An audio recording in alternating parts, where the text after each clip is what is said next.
This story that we're going to talk about next has really been causing so much debate. Should you be able to use your mobile phone on aeroplanes? Well, some airlines in Europe and the Middle East are starting to offer the service. Today, US regulators are considering lifting their 2-decade-long ban on the use of phones on airliners. But a recent survey found almost 3/4 of Americans who've flown at least 4 times in the past year don't want that ban to be lifted. Well, with me, psychotherapist Lucy Beresford, LJ Rich from the BBC's technology programme Click. And because this story is getting so many comments on our Facebook and Twitter pages, our World News social media producer Samantha Barry is also with us. Thank you very much to all of you for joining us. Sam, perhaps we'd better start with just what sort of reaction this is getting. What are people saying about this? Overwhelmingly, no. They do not want it to happen. And in particular amongst those frequent flyers, those people that are in the air maybe once, twice, 3 times a month, they're saying the technology may have advanced so that this is not a harm for planes, but the phone etiquette hasn't. And they don't want to be sat next to somebody and, you know, it's not an hour, it's not 2 hours. People are on 12-hour flights. You don't want to be sat next to somebody having that conversation. So everybody was saying no. I didn't find anybody that wanted somebody to have a phone conversation. But the only thing that they did say was it's okay for emails, maybe even text, but not for phone calls, not in the air.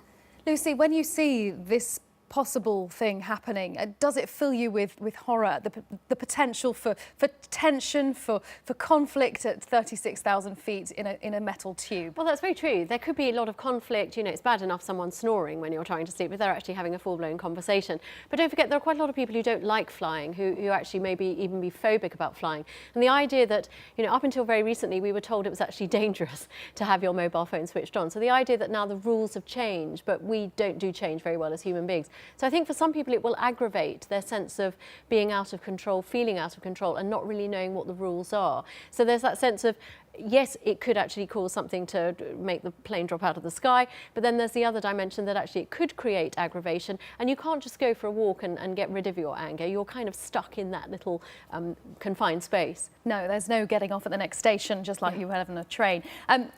LJ, this is obviously a sign of the changing way we use technology, but I suppose it's very simple.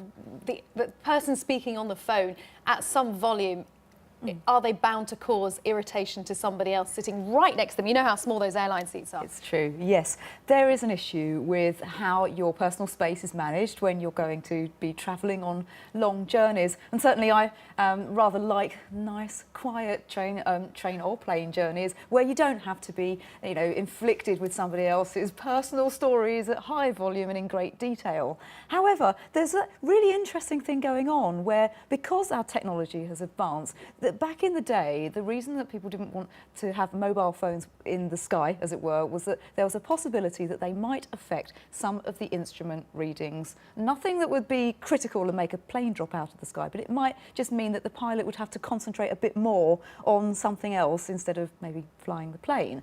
But now that's sort of been sorted out because aeroplanes are newer. This idea of etiquette comes into play.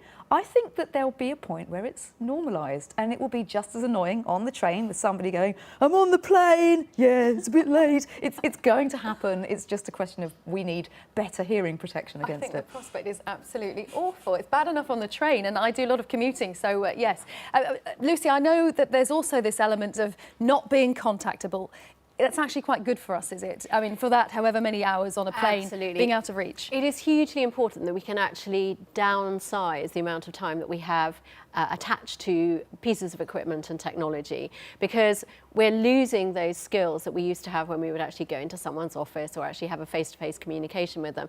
And it also overstimulates our brain. That actually it would be really good if all of us could establish good technology protocol, whether it's actually on a plane or off a plane. So you know, you have this system where you don't look at your BlackBerry or your smartphone after 7 o'clock in the evening, and you don't switch it on before 7 o'clock in the morning. Well, the plane used to be the perfect opportunity to be able to say, I'm not going to be contactable. Now, it almost acts like a security blanket. We're desperate. We've got so attached to our gadgets that we can't bear to leave them alone. Why don't we create these spaces, as we have in the plane, to ensure that there are these moments in our lives where we don't get contacted? Sam, you're nodding, even though you work with social media, technology is your thing. I love it, but I love also having those places that I can't, and it's almost like a restriction. So I was trying to think before I came down here, where else do you not use your phone? For me, I love getting on a phone or a plane and not being able to check my phone.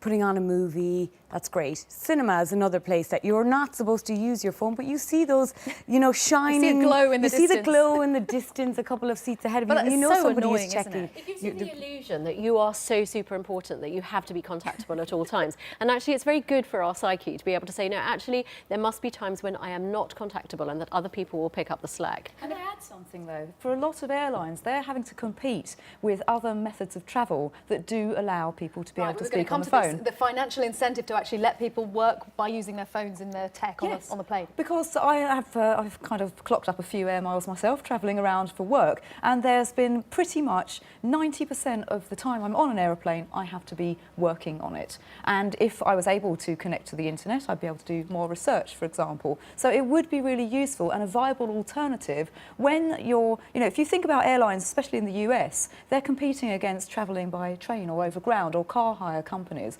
And if an airline can offer something such as, instead of you having to sit and concentrate and drive, you can do all your work, make the phone calls you need to make, then, you know, business people are possibly going to move towards the model of using air as a way to get around, as opposed to something where they can't make use of the time, regardless of whether or not it's annoying for other passengers. And I guess it's down to each individual airline how they sell it.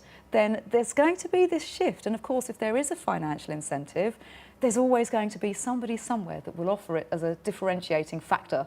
Buy this seat and you'll be able to make phone calls. I think the vast majority of people in particular talking about this online are happy for business people to get on their email, use their phone, email to your heart's Is it the leisure content. travellers who are the problem? It's the leisure travellers telling their most intimate, personal details while sitting next to you on a phone, next to you on a plane. And I think a lot of people, when they're on a plane, we talked about this earlier, how their emotions are heightened. So if you watch a weepy movie, you're probably more likely to cry.